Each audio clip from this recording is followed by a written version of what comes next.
Stephen king का साहित्य केवल अलग अलग डरावनी कहानियों का संग्रह नहीं है, बल्कि ये एक विशाल और इंटरकनेक्टेड मल्टीवर्स है जिसका सेंटर द डार्क टावर है। हम सब जानते हैं कि स्टीफन किंग की दुनिया का सबसे फेमस क्रीचर इट यानी कि पेनीवाइज है, लेकिन क्या आपको पता है कि स्टीफन किंग की दुनिया, जिसे मैक्रोवर्स भी कहा जाता है, उसमें कई और भी क्रीचर्स हैं। जी हाँ, आज की वीडियो में हम इन्हीं मैक्रोवर्स के खतरनाक क्रीचर्स पे बातें करेंगे ताकि आप स्टीफन किंग के कॉस्मोलॉजी के हार्डकोर कॉन्सेप्ट्स को समझ सके। So now with that said, let's roll the intro.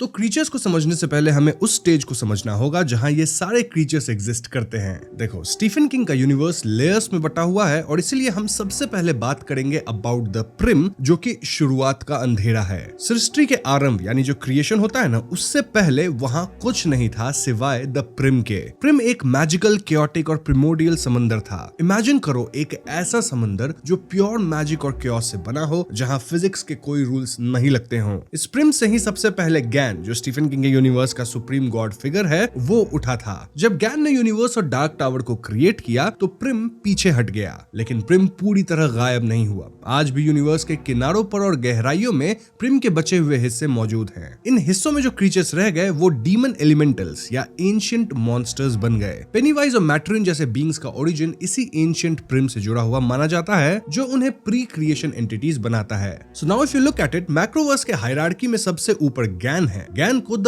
Other भी कहा जा सकता है। गैन वो एंटिटी है जिसके शरीर से डार्क टावर बना है। वो सभी यूनिवर्सेस का सोर्स है। इट नोवेल में पेनीवाइज एक अदर की बात करता है जिसने उसे और टर्टल दोनों को क्रिएट किया था, और ये जो रेफरेंस था वो कहीं ना कहीं गैन की तरफ ही था। गैन कहानी में डायरेक्टली इंटरवीन नहीं करता, रादर वो का यानी डेस्टिनी या फेट के माध्यम से चीजों को गाइड करता है। गैन द वाइट यानी अच्छाई और ऑर्डर का प्रतीक है। अब सारे यूनिवर्स को एक साथ जोड़े रखने वाली स्ट्रक्चर द डार्क टावर है। ये टावर टाइम और स्पेस के सेंटर में खड़ी है। अगर टावर गिर गई तो प्रिम का क्योटिक समंदर वापस आ जाएगा और रियलिटी एज वी नो खत्म हो जाएगी। टावर को खड़ा रखने के लिए 6 अदृश्य यानी कि इनविजिबल बीम्स हैं जो 12 पोर्टल्स को कनेक्ट करती हैं। हर बीम के दोनों एंड्स पे एक गार्डियन होता है। तो चलिए मैं आपको इन बीम्स के बारे में थोड़ा सा बता देता हूँ, साथ ही मैं आपको गार्डियंस भी बताऊंगा और इनके थोड़े कैरेक्टरिस्टिक्स भी बताऊंगा। तो सबसे पहला बीम है पाथ ऑफ द बियर, जिसके गार्डियन है शार्दिक और मैट्रिन। शार्दिक एक बियर है और मैट्रिन एक टर्टल है। देन है पाथ ऑफ द लाइन, जिसको गार्ड करते हैं लायन एंड ईगल।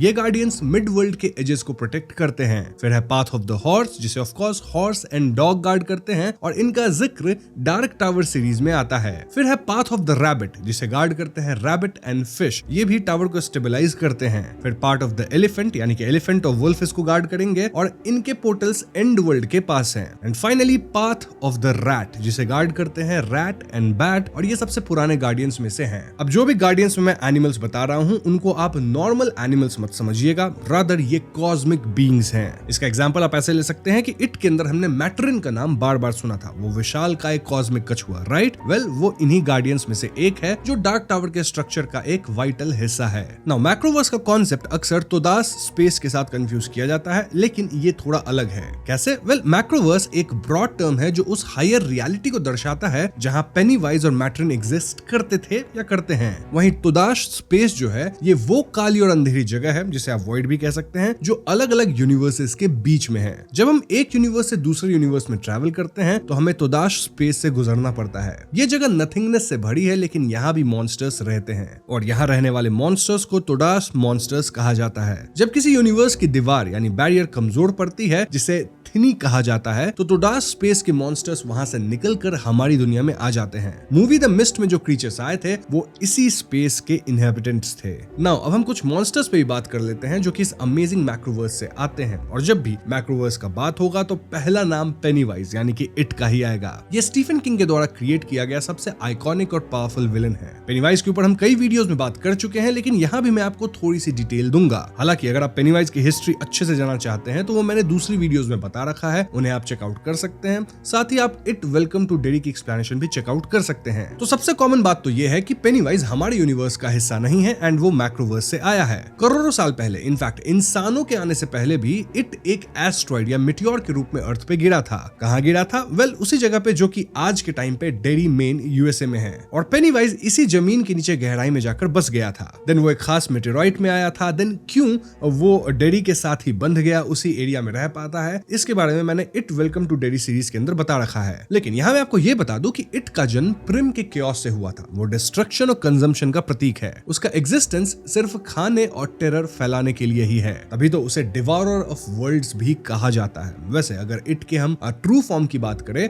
तो वो है द डेड लाइट्स। इट का जो क्लाउन वाला चेहरा है वो सिर्फ एक फिजिकल मास्क है, और उसको वो कैसे बनाया था, अगेन इसे it welcome to Derry series में दिखाया गया है, क्योंकि वो इट का ओरिजिनल रूप नहीं है। रियलिटी में उसका ट्रू फॉर्म है वो प्योर एनर्जी है जिसे द डेड लाइट्स कहा जाता है। ये ऑरेंज रंग की घूमती हुई डिस्ट्रक्टिव लाइट्स है जो मैक्रोवर्स में एग्जिस्ट करती हैं। अगर कोई इंसान डेड लाइट्स को डायरेक्टली देख ले तो उसका दिमाग इमीडिएटली स्नैप कर जाएगा। वो या तो खत्म हो जाएगा या फिर हमेशा के लिए पागल हो जाएगा। कैटाटोनिक स्टेट कहते हैं ना, उसमें चला जाएगा। नाउ अर्थ में भी भले इट क्लाउन के रूप में रहता है, लेकिन उसको हम कई बार उसके स्पाइडर फॉर्म में भी देख चुके हैं। कई लोग इसे ही इट का सबसे करीबी फिजिकल मैनिफेस्टेशन मानते हैं, लेकिन ये स्पाइडर फॉर्म भी सिर्फ एक फिजिकल सेल है, क्योंकि असली मॉन्स्टर उसके अंदर ग्लोइंग डेड लाइट्स ही हैं। नाउ इट की पावर्स क्या है? वेल, अगेन इस पे मैंने वीडियोस बना रखी है, आप उन्हें चेकआउट कीजिएगा, क्योंकि इस वीडियो के अंदर हम दूसरे मॉन्स्टर्स पे ज्यादा ध्यान देने वाले हैं, जैसे कि मैट्रिन द टर्टल। मैट्रिन को द गार्डियन भी कहा जाता है, और ऐसा लोग मानते हैं कि वो पेनीवाइज का नेचुरल एनिमी है। जहां पेनीवाइज डिस्ट्रक्शन को डिनोट करता है, वहीं मैट्रिन क्रिएशन और प्रोटेक्शन को डिनोट करता है। मैट्रिन भी मैक्रोवर्स का एक एंशिएंट बीइंग है, और उन 12 गार्डियंस में से एक है जो डार्क टावर की बीम्स को प्रोटेक्ट करते हैं। वो एक विशाल का एक कछुआ है जिसका शेल गैलेक्सी से ढका हुआ है। मैट्रिन को बेनेवोलेंट यानी दयालु जैसा माना जाता है, लेकिन वो बहुत ही ज्यादा पैसिव है, मतलब वो ऑब्जर्व करने में ज्यादा मानता है रादर देन इंटरवीन करने में। यही वजह है कि पेनीवाइज कई बार उसे बूढ़ा या सुस्त कहता है। मैट्रिन का सबसे बड़ा फीट है हमारे यूनिवर्स को क्रिएट करना। ऐसा कहा जाता है कि एक बार मैट्रिन को पेट में दर्द हुआ और उसने वॉमिट कर दिया। इसी वॉमिट या उल्टी से हमारे यूनिवर्स, उसकी सारी गैलेक्सीज बनी। स्टीफन किंग का कहना है कि हमारी दुनिया एक कॉस्मिक टर्टल की वॉमिट है। ये दर्शाता है कि मैक्रोवर्स के बीइंग्स के लिए हमारा यूनिवर्स कितना छोटा है। नाउ अगर हम पेनीवाइज और मैट्रिन के कनेक्शन की बात करें तो इन दोनों को कई बार कॉस्मिक काउंटर पार्ट्स माना जाता है। ब्रदर सिस्टर कह सकते हैं, मतलब ये तो ब्रदर सिस्टर सही नहीं होगा, बट हाँ, cosmic counter parts is the right word. जैसा मैंने बताया था, पेनीवाइज केओस फैलाना चाहता है, जबकि मैट्रिन स्टेबिलिटी चाहता है। डिफरेंस ये है कि पेनीवाइज काफी ज्यादा एक्टिव है, वहीं मैट्रिन काफी ज्यादा पैसिव है। नोवेल इट में जब बिल रिचुअल ऑफ चर्ड परफॉर्म कर रहा होता है, तब मैट्रिन टेलीपैथी के जरिए बिल को गाइड करता है। वो बिल को बताता है कि डर पर कैसे काबू पाना है। नाउ डार्क टावर सीरीज में मैट्रिन का एक फिजिकल अवतार या टोटेम दिखता है जिसे स्कोल द पादा कहते हैं।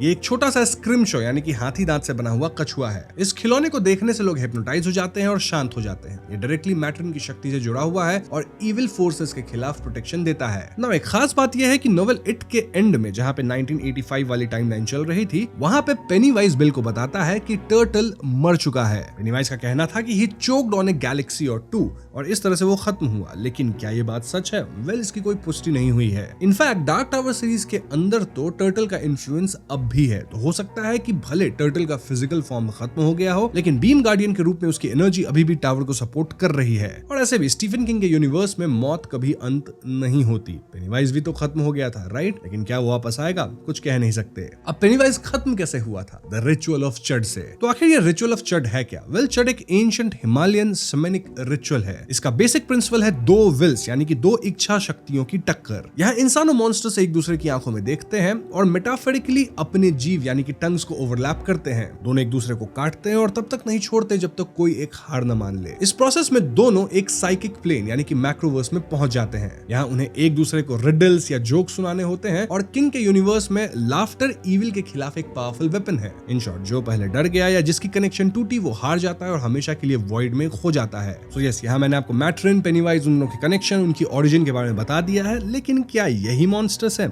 बिल्कुल नहीं। कई और क्रीचर्स हैं जो पेनीवाइज से रिलेटेड हैं या सिमिलर पावर्स रखते हैं, या फिर कुछ ऐसे भी क्रीचर्स हैं जो कि पेनीवाइज या फिर मैट्रिन इन दोनों से ज्यादा ताकतवर हैं। तो चलिए हम कुछ और ऐसे क्रीचर्स पे बात कर लेते हैं। और यहाँ सबसे पहला नाम आता है हमारे दिमाग में, डैंडेलो। डार्क टावर के लास्ट बुक में रोलैंड और उसके साथ ही एक क्रीचर से मिलते हैं जिसका नाम डैंडेलो है। डैंडेलो को द इमोशनल वैम्पायर भी कहा जाता है। एंड देखा जाए तो डैंडेलो और पेनीवाइज काफी हद तक सिमिलर हैं। जहां पेनीवाइज डर यानी कि फियर पे फीड करता है, वहीं डैंडेलो हंसी यानी कि लाफ्टर पे फीड करता है। स्टीफन किंग ने सजेस्ट किया है कि डैंडेलो पेनीवाइज सेम स्पीसीज हो सकते हैं या डैंडेलो इट का बच्चा ऑफस्प्रिंग हो सकता है। इट नोवेल के एंड में बेन हैंसकॉम नोटिस करता है कि स्पाइडर ने एग्स दिए थे, ज्यादातर एग्स डिस्ट्रॉय कर दिए गए थे, लेकिन संभावना है कि एक एग बच गया हो और वहीं से डैंडेलो निकला हो। मौत के बाद डैंडेलो एक जायंट इंसेक्ट बन जाता है जो पेनीवाइज के स्पाइडर फॉर्म से मिलता जुलता है। अगला क्रीचर है द क्रिम्सन किंग, जिसे रैम अबेला भी कह सकते हैं। अगर गैन गॉड है तो क्रिम्सन किंग है सेटन। क्रिम्सन किंग एक्चुअली में आर्थर एल्ड और क्रिम्सन क्वीन का बेटा है। Arthur Eld Cornwell King Arthur of Midworld और Crimson Queen demon of the Prim कही जाती है। मतलब कि क्रिम्सन किंग जो है वो कहीं ना कहीं हाफ ह्यूमन और हाफ मॉन्स्टर है। वो भी शेप शिफ्टर है और अक्सर एक जायंट स्पाइडर या एक भयानक